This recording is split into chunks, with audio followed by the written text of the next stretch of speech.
സ്നേഹത്തോടെ മിനീസ് കിച്ചണിലേക്ക് ഹാർദവമായ സ്വാഗതം.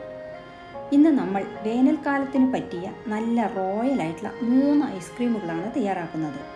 മധ്യവേനൽ അവധിക്ക് കുട്ടികൾക്കെല്ലാം വളരെ പ്രിയപ്പെട്ട ഐസ്ക്രീം വീട്ടിൽ തന്നെ ഉണ്ടാക്കി നമുക്ക് കൊടുക്കാം. വീഡിയോയിലേക്ക് പോകുന്നതിന് മുമ്പ് നിങ്ങൾ ഇതുവരെ നമ്മുടെ ചാനൽ സബ്സ്ക്രൈബ് ചെയ്യാൻ വിട്ടുപോയിട്ടുണ്ടെങ്കിൽ എത്രയും വേഗം സബ്സ്ക്രൈബ് ചെയ്ത് താഴെ കാണുന്ന ബെൽ ബട്ടൺ കൂടി ഇനേബിൾ ചെയ്യാൻ മറക്കരുതേ. എന്നാലേ നമ്മളിടുന്ന വീഡിയോസിൻ്റെ തുടർ നോട്ടിഫിക്കേഷൻ നിങ്ങൾക്കുടനെ ലഭിക്കുകയുള്ളൂ. നല്ല ക്വാളിറ്റിയുള്ള ഐസ്ക്രീം തയ്യാറാക്കുന്നത് എങ്ങനെയെന്ന് നോക്കാം. ആദ്യം നമ്മൾ ഉണ്ടാക്കാൻ പോകുന്നത് മാംഗോ ഐസ്ക്രീമാണ്. മാങ്ങയുടെ സീസണാണല്ലോ ഇപ്പോൾ. നമ്മുടെ വീടുകളിൽ തന്നെയുള്ള മാങ്ങ വെച്ച് നമുക്കൊരു കിടിലൻ ഐസ്ക്രീം തയ്യാറാക്കാം. ആദ്യം ഇതിന് ഒരു നല്ല പഴുത്ത മാങ്ങ എടുത്ത് മുറിച്ച് അതിൻ്റെ പൾപ്പ് മാത്രം എടുത്ത് ഒരു മിക്സി ജാറിലിടാം. അതിനുശേഷം ഇത് നന്നായി അരയ്ക്കുക. വെള്ളമോ പാലോ ഒന്നും ചേർക്കേണ്ടതില്ല. അരച്ച ഈ ഫ്രഷ് മാംഗോ പൾപ്പ് മാറ്റിവെക്കുക. ഇനി ഒരു ബൗൾ എടുത്ത് അതിൽ ഒരു ചെറിയ പാക്കറ്റ് ഫ്രഷ് ക്രീം ഒഴിക്കുക. ഇനി ഇത് ബീറ്റർ വെച്ചോ വിസ്ക് വെച്ചോ നല്ലപോലെ അടിച്ച് പതപ്പിക്കുക. മിക്സിയിൽ അടിച്ചെടുത്താലും മതി. ഫ്രഷ് ക്രീമിൻ്റെ കളർ മാറി കുറച്ച് തിക്കാകുമ്പോൾ കണ്ടൻസ്ഡ് മിൽക്ക് 1/2 ടീൻ ഒഴിച്ചു കൊടുക്കുക. കൂടെ നമ്മൾ നേരത്തെ മിക്സിയിൽ അടിച്ചു വെച്ച മാങ്ങാപ്പൾപ്പും ചേർത്ത് കൊടുക്കാം. മാങ്ങാപ്പൾപ്പിന് പകരം മാംഗോ എസൻസ് ഒഴിച്ചു കൊടുത്താലും മതി. പക്ഷേ ഫ്രഷ് മാംഗോ പൾപ്പ് ചേർക്കുന്നതിൻ്റെ രുചി ഒന്ന് വേറെ തന്നെയാണ്. അതുപോലെ കളറിന് permitted food colour Kesari colour ചേർത്ത് കൊടുക്കാം. കളർ ചേർക്കുന്നത് ഓപ്ഷനിലാണ്. കുഞ്ഞു കുട്ടികൾക്ക് കൊടുക്കാനുള്ളതാണെങ്കിൽ ഇത് ഒഴിവാക്കാം. നമ്മുടെ മാങ്ങയുടെ നാച്ചുറൽ കളർ മാത്രം മതി ഐസ്ക്രീമിന്. വീണ്ടും എല്ലാം കൂടി നന്നായി ബീറ്റ് ചെയ്യുക. മധുരത്തിന് കണ്ടൻസ്ഡ് മിൽക്ക് ചേർത്തിട്ടുണ്ട്. എന്നിട്ടും മധുരം പോരാ എന്നുണ്ടെങ്കിൽ 1/4 കപ്പ് പൊടിച്ച പഞ്ചസാര കൂടി ചേർക്കാം. ഒഴിക്കുന്ന കണ്ടൻസ്ഡ് മിൽക്കിൻ്റെ അളവിനനുസരിച്ചായിരിക്കും മധുരം ചേർക്കണോ വേണ്ടയോ എന്ന് തീരുമാനിക്കേണ്ടത്. അധികം മധുരം വേണ്ടെങ്കിൽ പൊടിച്ച പഞ്ചസാര ചേർക്കുന്നത് ഒഴിവാക്കാം.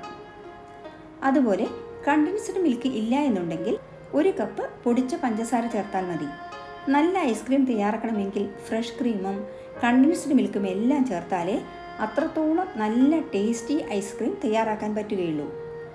ആകെ 10 മിനിറ്റ് ബീറ്റ് ചെയ്താൽ മതിയാകും. ഇനി ഇത് ഒരു പാത്രത്തിൽ ഒഴിച്ച് 8 മണിക്കൂർ ഫ്രീസറിൽ വെക്കാം. എയർ ബബിൾസ് കളയുവാൻ ഒന്ന് ടാപ്പ് ചെയ്ത് വെക്കുക. 8 മണിക്കൂറിന് ശേഷം പുറത്തെടുത്ത് 1 മിനിറ്റിന് ശേഷം തുറന്ന് ഐസ്ക്രീം സ്കൂപ്പർ അല്ലെങ്കിൽ നമ്മുടെ വീട്ടിലെ സാധാരണ കയ്യിൽ വെച്ച് ഐസ്ക്രീം സ്കൂപ്പ് ചെയ്ത് ഒരു ബൗളിലേക്ക് ഇട്ട് കൊടുക്കാം. മാങ്ങാ കഷ്ണങ്ങൾ വെച്ച് അലങ്കരിക്കാം. അല്ലെങ്കിൽ നിങ്ങൾക്ക് ഇഷ്ടമുള്ള നട്ട്സ് വെച്ച് അലങ്കരിച്ച് നിങ്ങളുടെ പ്രിയപ്പെട്ടവർക്ക് സ്നേഹത്തോടെ കൊടുക്കൂ.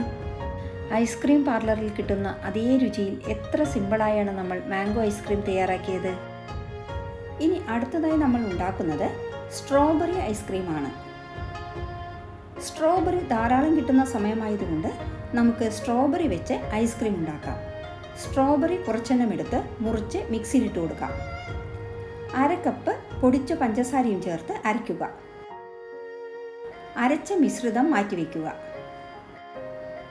ഒരു ബൗളിൽ ഒരു പാക്കറ്റ് മിൽക്കി മിസ്റ്റിൻ്റെയോ അമൂലിൻ്റെയോ ഫ്രഷ് ക്രീം ഒഴിച്ചു കൊടുക്കുക. 1/2 കപ്പ് പൊടിച്ച പഞ്ചസാര കൂടി ചേർത്ത് കൊടുക്കുക. ആകെ 1 കപ്പ് പഞ്ചസാര പൊടിയാണ് നമ്മൾ യൂസ് ചെയ്യുന്നത്. 1/2 കപ്പ് സ്ട്രോബെറി അരയ്ക്കുമ്പോൾ എടുത്തിരുന്നു. അപ്പോൾ ബാക്കിയുള്ള 1/2 കപ്പ് പഞ്ചസാരയാണ് ഇപ്പോൾ ചേർക്കേണ്ടത്. ഇത് ഒന്ന് യോജിപ്പിച്ചതിന് ശേഷം വാനില എസൻസ് 1/2 സ്പൂൺ ഒഴിച്ചു കൊടുക്കാം. ഇനി ബീറ്ററോ വിസ്കോ ഉപയോഗിച്ച് നല്ലപോലെ അടിച്ച് പതപ്പിക്കുക. ഒരു 5 മിനിറ്റ് അടിച്ചാൽ മതിയാകും. അതിനുശേഷം നമ്മൾ അരച്ച സ്ട്രോബെറി മിശ്രിതം ഒഴിച്ചു കൊടുക്കുക. വീണ്ടും നന്നായി മിക്സ് ചെയ്തെടുക്കുക. നല്ല പിങ്ക് കളർ വേണമെന്നുണ്ടെങ്കിൽ പിങ്ക് കളർ കുറച്ച് ഡ്രോപ്പ് ചേർത്ത് മിക്സ് ചെയ്യുക. കാണാനുള്ള ഭംഗിക്ക് വേണ്ടിയാണ് ഇത് ചേർക്കുന്നത്.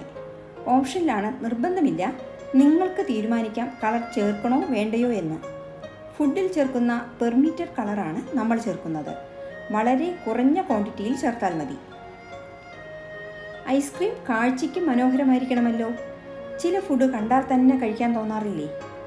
ഇനി ഇത് ഒരു പാത്രത്തിൽ ഒഴിച്ച് എയർ ടൈറ്റായി അടച്ച് ഫ്രീസറിൽ വെക്കാം. 8 മണിക്കൂറിന് ശേഷം പുറത്തെടുത്ത് ഒരു 2 മിനിറ്റ് വയ്ക്കുക. അതിനുശേഷം തുറന്ന് ഒരു ബൗളിലേക്ക് ഐസ്ക്രീം സ്കൂപ്പ് ചെയ്ത് സെർവ് ചെയ്യാം. സ്ട്രോബെറി സിറപ്പ് മേലെ തൂവിയോ ഫ്രഷ് സ്ട്രോബെറി വെച്ചോ ഐസ്ക്രീം അലങ്കരിക്കാം. വേറിട്ടൊരു പ്രത്യേക രുചിയാണ് സ്ട്രോബെറി ഐസ്ക്രീമിന്. എല്ലാവരും ഉണ്ടാക്കി കഴിച്ചു നോക്കി അഭിപ്രായം പറയണേ. ഇനി മൂന്നാമതായി നമ്മൾ ഉണ്ടാക്കുന്നത് ചോക്ലേറ്റ് ഐസ്ക്രീമാണ്. ഇതിന് നമ്മൾക്ക് ഫ്രഷ് ചോക്ലേറ്റ് യൂസ് ചെയ്യാം, അല്ലെങ്കിൽ ഏതെങ്കിലും ചോക്ലേറ്റ് ബിസ്ക്കറ്റ് പൊടിച്ചു ചേർത്താലും മതി. ആദ്യം നമുക്ക് ചോക്ലേറ്റ് ചീകി മാറ്റിവെക്കാം. ഒരു ബൗളിലേക്ക് 1 പാക്കറ്റ് 1/2 ലിറ്ററിൻ്റെ ഫ്രഷ് ക്രീം ഒഴിച്ചു കൊടുക്കുക. കൂടെ 1 കപ്പ് പൊടിച്ച പഞ്ചസാര കൂടി ചേർക്കാം. മിക്സ് ചെയ്യാനുള്ള എളുപ്പത്തിനാണ് പഞ്ചസാര പൊടിച്ചത് യൂസ് ചെയ്യുന്നത്. രണ്ടും കൂടി ആദ്യം ഒരു സ്പൂൺ വെച്ച് മിക്സ് ചെയ്തതിന് ശേഷം ബീറ്റർ വെച്ച് മിക്സ് ചെയ്യുക.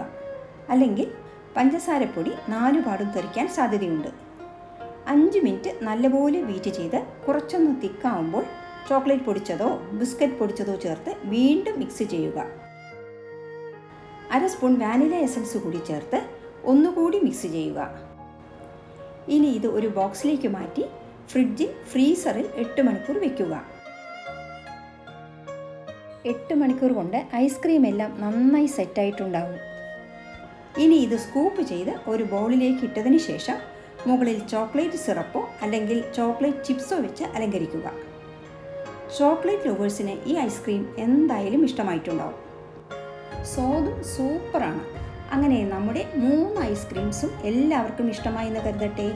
ഇഷ്ടമായ ലൈക്ക് ചെയ്യാനും ഷെയർ ചെയ്യാനും ഒട്ടും പിശുക്ക് കാണിക്കേണ്ട. നിങ്ങളുടെ വിലയേറിയ അഭിപ്രായങ്ങൾ താഴെ കമൻറ്റ് ബോക്സിൽ രേഖപ്പെടുത്തുമല്ലോ. വീട്ടിൽ തന്നെ ടിവിയിൽ നല്ല സിനിമയൊക്കെ കണ്ട് ഐസ്ക്രീമൊക്കെ രുചിച്ച് ഈ അവധിക്കാലം അടിച്ചു പൊളിച്ച് ആഘോഷിക്കാം. വീണ്ടും മറ്റൊരു കിടിലൻ വിഭവമായി കാണാം. Thank you for watching and supporting.